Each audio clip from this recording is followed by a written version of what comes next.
नमस्कार, जोहार, स्वागत है आप सभी का एक नए वीडियो में मेरे चैनल पे। तो आज हमारे बीच हैं बोकारो जिला के चास प्रखंड के 20 सूत्री अध्यक्ष कांग्रेस के श्री महावीर सिंह चौधरी जी। तो चुनाव प्रचार के दौरान ये आए हैं, तो इनके जो प्रत्याशी हैं उनके बारे में थोड़ा जानकारी लेना चाहते हैं। और स्थिति है जो बेरोजगारी और गरीबी जो बढ़ती जा रही है, बच्चे स्कूल से निकलने के बाद पलायन कर रहे हैं बाहर रोजगार के लिए। और यहाँ पे कोई भी मतलब राष्ट्रीय स्तर की पार्टी देश के लिए तो बहुत कुछ करती है, लेकिन झारखंड के राष्ट्र पटल में झारखंड का कहीं पे कोई नाम नहीं हो रहा है। इसके लिए क्या कहना चाहते हैं? देखिए, वर्तमान केंद्र सरकार की जो नीति है, हम झारखंड वासियों का ये दुर्भाग्य रहा है कि झारखंड बनने के 24 वर्षों के जो समय पार हुआ, उसके अंतर्गत 18 से 20 वर्ष शासन भाजपा का रहा। और भाजपा ने सिर्फ यहाँ के खनिज संपदा का, यहाँ के युवाओं की ताकत का दोहन किया है। और वर्तमान में भी जो 10 वर्ष से केंद्र में सरकार है, आपने देखा होगा कि ऑस्ट्रेलिया से कोयला आ रहा है, ज़मीन झारखंड का यूज हो रहा है और बिजली बांग्लादेश को मिल रहा है। और उस जगह कार्य करने वाले लोग भी झारखंड से बाहर के ही लोग हैं, जिस कारण से झारखंड के कई एक गरीब पलायन को मजबूर है। आपने राहुल जी के न्याय यात्रा के दौरान जो राहुल जी ने यहाँ के लोगों का दर्द महसूस किया, उसके बाद में उन्होंने सबसे पहले नौकरियों पर फोकस किया। आपको मालूम होना चाहिए, हमने एक कैलेंडर निकाला है, नौकरी का एक कैलेंडर है, जिसमें 6 महीने के अंदर सबसे पहले 30 लाख जो नौकरियों का स्थान रिक्त है, मोदी जी की कृपा से उस रिक्त स्थान को हम भरेंगे, रोजगार सृजन करेंगे। और जब तक युवाओं को रोजगार ढंग का रोजगार ना मिले, हम उन्हें एक आर्थिक पैकेज के रूप में उनको मदद मुहैया कराएंगे। दूसरी बात, शिक्षा को लेकर आपने देखा होगा, रघुवर दास के शासनकाल में कई एक विद्यालयों को बंद करा दिया गया, और जिस कारण से यहाँ की शिक्षा व्यवस्था जो है बुरी तरह चरमरा गई। हमारे बच्चे जो है बढ़िया एजुकेशन प्राप्त नहीं कर पाए। हम सारे सिचुएशन को सुधारने की हेमंत साहब ने कोशिश की, तो बार बार आपने देखा होगा कि ईडी का और जो प्रकोप अभी चल रहा है, तो बार बार सरकार को अस्थिर करने का काम केंद्र की मोदी सरकार ने किया। तो केंद्र की ये सरकार को अब जिस दिन यहाँ की जनता कर देगी, उस दिन से राज्य की जो सरकार है वो इत्मीनान से जनता के हित के जितने भी उन्होंने कार्य सोचे हैं वो करेगी, और पलायन को हम रोकेंगे। और झारखंड में इतने रोजगार का सृजन होगा कि लोगों को बाहर जाकर काम करने की आवश्यकता नहीं पड़ेगी। और आपने अभी सुना होगा झारखंड का एक नया चेहरा, युवा चेहरा, टाइगर जयराम महतो, जो आंदोलन कर रहे हैं स्थानीय नीति और नियोजन नीति को लेकर 1932 खतियान के आधार पर। इसको आप कहाँ तक सही मानते हैं? क्या ये उचित है? नहीं, मैंने हमेशा जयराम जी का समर्थन दिया है। और मैंने नहीं, मैं जिस पार्टी से बिलोंग करता हूँ, कांग्रेस ने, आप अगर अच्छे मकसद के लिए कोई भी आंदोलन करें, तो कांग्रेस का हमेशा उस आंदोलन का को समर्थन रहा है। जयराम जी जैसे युवा और युवाओं को भी झारखंड में आना चाहिए, ताकि नेतृत्व, इस मिट्टी से जो नेतृत्व निकला, आपने देखा होगा दिसोम गुरु हमारे शिबू सोरेन जी को, उनके आंदोलन की उपज झारखंड है। और 24 वर्षों में, जो जैसा मैंने पहले भी बताया कि 20 वर्ष जो भाजपा ने दोहन किया, 18 से 20 वर्ष, तो उस दोहन को जेएमएम कांग्रेस की सरकार जो है कोशिश तो कर रही है कि हम उसे सुधारें, लेकिन ऐसे युवाओं की भी ज़रूरत हमें पड़ेगी जो गाहे बगाहे आपको अन्याय के विरुद्ध अपना आवाज़ बुलंद करते हैं। तो जयराम जी अभी राजनीतिक दल बनाए हैं, पहली बार चुनाव लड़ रहे हैं, उनको भी हमारी शुभकामनाएं रहेंगी। ऐसे और युवाओं को आगे आना चाहिए। अगर जयराम दा राजनीतिक दल नहीं बनाते, तो क्या कांग्रेस उनको अपने पार्टी में जगह देती और चुनाव लड़ने का मौका देती? ये तो कांग्रेस के प्रदेश नेतृत्व और केंद्रीय नेतृत्व के ऊपर है और जयराम जी के ऊपर है। हम सामान्य कार्यकर्ता हैं, लेकिन एक कार्यकर्ता, एक झारखंडी होने के नाते मैं जयराम जी के आंदोलन को मैंने शुरू से भी समर्थन दिया और आज भी उनका समर्थक हूँ। लेकिन आज जिस तरह से वो नामांकन कर रहे हैं, नामांकन के दिन ही उनको गिरफ्तारी का वारंट निकाल दिया गया था, और अभी भी उनका ठीक से बेल नहीं हुआ, ऐसा सुनने में आ रहा है। और उनकी जगह पे और 2 महिला नेत्री को नामांकन कर दिया गया है। अगर किसी तरह प्रकार से मान लीजिए जयराम दार का नामांकन रद्द हो जाता है, तो उनके जगह पे उनको चुनाव लड़ाया जाएगा। तो जयराम दास जैसे और एक कैंडिडेट हैं सिल्ली के आपका रांची के देवेंद्र नाथ महतो, उनको भी गिरफ्तार करके जेल भेज दिया गया। क्या ये सब सही हो रहा है? और खास करके जेबीकेएसएस संगठन पार्टी के ही इन लोगों को इस तरह से किया जा रहा है। देखिए, हमारी लड़ाई है वर्तमान में जिस सरकार के साथ हमारी लड़ाई है, वो देश के लोकतंत्र को, देश के संविधान को मिटाने पर तुली हुई है। अभी कुछ दिनों पहले आपने चंडीगढ़ में देखा होगा मेयर के चुनाव में, कि इस प्रकार से वहाँ के अधिकारी ने वोटों को निरस्त करते हुए भाजपा का एक मेयर को नियुक्त कर लिया था। सुप्रीम कोर्ट को दखल देना पड़ा और सुप्रीम कोर्ट ने कहा कि लोकतंत्र की हत्या हो रही है। तो जयराम जैसे युवा से डर किसको होगा, जो लोकतंत्र और संविधान को खत्म करने पर तुला है। ये षड्यंत्र भी आपको मालूम है कि आचार संहिता लागू है, सारी की सारी शक्तियां किनके पास नहीं थे आपको मालूम है, और वो संस्था भी डरी हुई है। डर के माहौल में, मोदी के डर में जयराम जैसे युवाओं की आवाज़ को दबाने की कोशिश की जा रही है। भाजपा आशु का ये षड्यंत्र सफल नहीं होगा, जनता सब देख रही है और जनता इनको मुंह तोड़ जवाब देगी। 60-70 साल कांग्रेस का भी राज चला देश में। उस समय भी बहुत सारे नेता जेल जा रहे थे, तो क्या उसमें कांग्रेस का हाथ था? 60-70 वर्षों में चुनाव के समय में इस प्रकार से 2 मुख्यमंत्री अगर कभी जेल गए हों, आप बता दीजिए। या नामांकन के वक्त में अगर इस तरह से किसी युवा को परेशान किया गया हो तो आप बता दीजिए। ईडी देश के लिए काम करती है, भाजपा मोदी के लिए? ईडी को तो देश के लिए ही काम करना चाहिए था, लेकिन वर्तमान में दबाव में है। देश की सारी संस्थाएं दबाव में है। भाजपा को लोग बोलते हैं कि वो धर्म के नाम पर वोट मांगती है।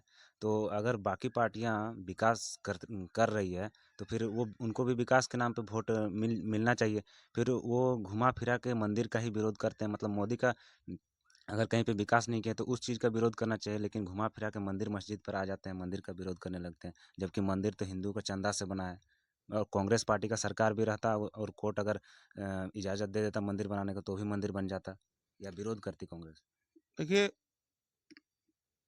लोगों को सोचना चाहिए कि हमारे प्रभु राम समस्त ब्रह्मांड में निहित।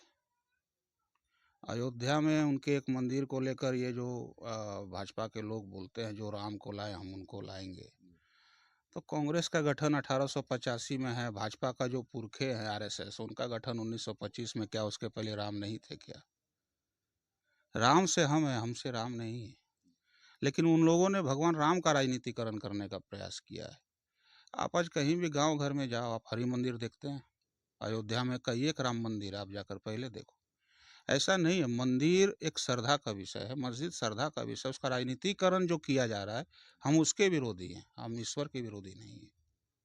तो कांग्रेस पार्टी लोग बोलते हैं कांग्रेस पार्टी राम को काल्पनिक मानती है, भगवान नहीं मानते हो कि भगवान कुछ नहीं है, राम नहीं होते हैं, राम है ही नहीं, उनका कोई मतलब है ही नहीं, अस्तित्व है ही नहीं। वो आस्था के डर से हिंदुओं की संख्या इतनी बहुसंख्यक हिंदुओं की आस्था को रखने के लिए वहाँ पे मंदिर बनाना पड़ा। देखिए, पहले आपको समझना होगा कि हमारे राम कौन और बीजेपी के राम कौन, और महिलाओं का सम्मान करने वाले लोग हमारे आराध्य। हमारे राम ने सबरी का सम्मान किया था, केवर्थ का सम्मान किया था। इतनी शक्ति होने के बाद भी उन्होंने जंगल से जुड़े हुए लोगों का साथ लेकर रावण जैसे अहंकारी का नाश किया था। तो उन्होंने एक रास्ता दिया आने वाले युग में, आने वाले जनरेशन हम जैसे लोगों को। तो हम उनके उस रास्ते को फॉलो करते हैं। और बीजेपी भगवान राम का नाम लेकर रावण के रास्ते को फॉलो कर रही है। और लोगों को सोचना चाहिए। मणिपुर हिंसा अभी कुछ दिनों पहले हुआ, बीएचयू की बच्ची के साथ जो दर्दनाक हादसा हुआ, और अभी अभी जो मास रेप किया जिसने 400 लोग बच्चियों का, और उसका वीडियो बना के रखा, प्रज्वल रमन, कर्नाटक के हैं। मोदी जी उसके लिए वोट मांग रहे थे, और प्रज्वल रमन का जब ये केस खुला, जब लोगों के संज्ञान में आया, वो विदेश भाग गया। और अभी तक मोदी जी के मुंह से एक शब्द नहीं निकला। स्पष्ट है कि नारी के उत्पीड़न करने वालों के साथ भाजपा है, और ऐसे लोग भगवान राम का भक्त नहीं हो सकते। तो बहुत सारे लोग अगर राम की भक्ति करते हैं या जय श्री राम बोलते हैं, तो उनको भाजपा ही घोषित कर दिया जाता है। क्या राम को मानना गुनाह हो गया है, या राम को मानने से ही भाजपा हमने ही हो कहा जाता है ना कोई? कि ईश्वर का राजनीतिकरण नहीं करना चाहिए। ईश्वर भगवान राम हमारे लिए आपने सुना होगा कि जब त्रेता युग को छोड़ के जब हमारे राम को जाना था, तो उन्होंने एक अंगूठी पाताल लोक में गिरा दिया था और हनुमान को कहा था जाओ मेरी अंगूठी ले आ।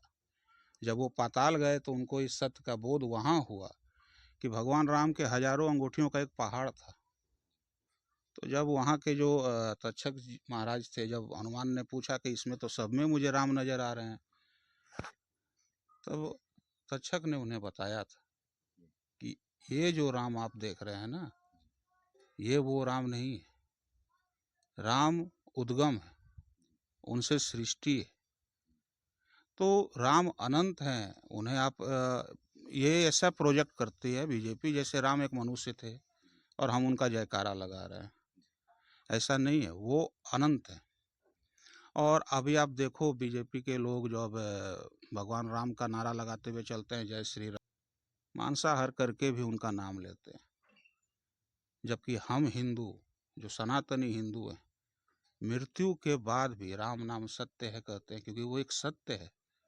तो उस नाम को लेने से पहले आपको सोचना होगा कि आप पहले शारीरिक रूप से और मन के रूप में आप पहले शुद्ध तो हो लो। तो हम इसके विरोधी हैं कि वो लोग किसी भी स्थिति में रहे, हमारे ईश्वर को इस तरह से जो वो नाम लेते हुए, मतलब उनका जो महिमा है उसको खराब करने का काम कर रहे हैं, हम उसके विरोधी हैं। फिलहाल आपके जो प्रत्याशी हैं वो मूलवासी झारखंडी 1932 खतियानधारी हैं। देखिए, बात 1932 खतियान के विषय में तो मैं जहाँ तक मैं जानता हूँ 1932 खतियानधारी वो नहीं है। लेकिन 1932 खतियानधारियों को हक मिले, इसके लिए अगर सबसे ज़्यादा आवाज़ किसी ने बुलंद किया होगा विधानसभा में, अभी कुछ दिनों पहले की बात है, तो हमारे माननीय अनूप जी ने किया। उनका स्पष्ट मानना है कि जिन लोगों की बदौलत आज उनकी पहचान है, उन लोगों को उनका हक मिलना चाहिए। उन्होंने हमेशा आवाज़ उठाया। और ये जो ढुलू महतो जी हैं या फिर प्रतिपक्ष के नेता हैं अमर बावरी जी, पूरे झारखंड वासी गवाह हैं इस बात के कि अध्यक्ष तो अमर बावरी जी थे ना। फिर 1985 लाने का काम इन्होंने क्यों किया? क्यों 1932 का ये विरोध करते हैं? तो ये जो बाहरी भीतरी बाहरी नाई चल, तो एक स्लोगन कुछ लोगों के द्वारा निकाला गया, मैं उस पर भी बोलना चाहूँगा कि बाहरी सोच से डरो, बाहरी जन्म से नहीं। आप यहाँ जन्मे हो और आपने एक ऐसी नीति लाया जो कि यहाँ के लोगों के हक मारी करता है, तो आप हमारे शत्रु हो। और कोई बाहर का व्यक्ति अगर यहाँ आकर हमें हमारा हक दिलाने का काम कर रहा है, तो वो हमारा मित्र है। तो अनूप जी के आप पिछले कई एक बाइट को आप देखोगे, सुनोगे, 1932 का समर्थन तो वो 1932 का वो खुला समर्थन करते हैं। अच्छा, मान लीजिए 1932 के आधार पर स्थानीय नीति और नियोजन नीति बन जाती है, तो क्या न्यायपालिका में हमारे लोग पहुंच पाएंगे? देखिए, वो एक अलग इशू है न्यायपालिका के संबंध में। क्योंकि न्यायपालिका में आज भी झारखंडी लोग कम है, क्योंकि कोई भी ऑफिसर के पास आप जाते हैं तो 10 चक्कर ऑफिसर कटवाता है झारखंडी से, तब जाके काम होता है। नहीं नहीं, देखिए एक चीज़ पहले आप जान लीजिए कि जब आपको आपकी पहचान मिल जाएगी तो रास्ते खुल जाएंगे। और एक बार रास्ते खुल जाएंगे तो हमारे युवाओं में वो शक्ति है, वो टैलेंट है कि हर विभाग में जा सकते हैं। तो पहले हमें हमारी पहचान तो मिले। 24 वर्ष हो गए और आज तक ये पता नहीं चल पाया कि भाई यहाँ के मूल निवासी हैं कौन। पहले इसका समाधान हो, उसके बाद सारे रास्ते खुद खुलेंगे। बहुत बहुत धन्यवाद आपका इतना समय देने के लिए। तो ये थे हमारे चास प्रखंड के 20 सूत्री अध्यक्ष कांग्रेस के महावीर सिंह चौधरी जी। तो वीडियो को आगे शेयर कीजिए, और इनके विचारों से सहमत हैं तो थोड़ा कमेंट लाइक शेयर कर दीजिएगा। धन्यवाद।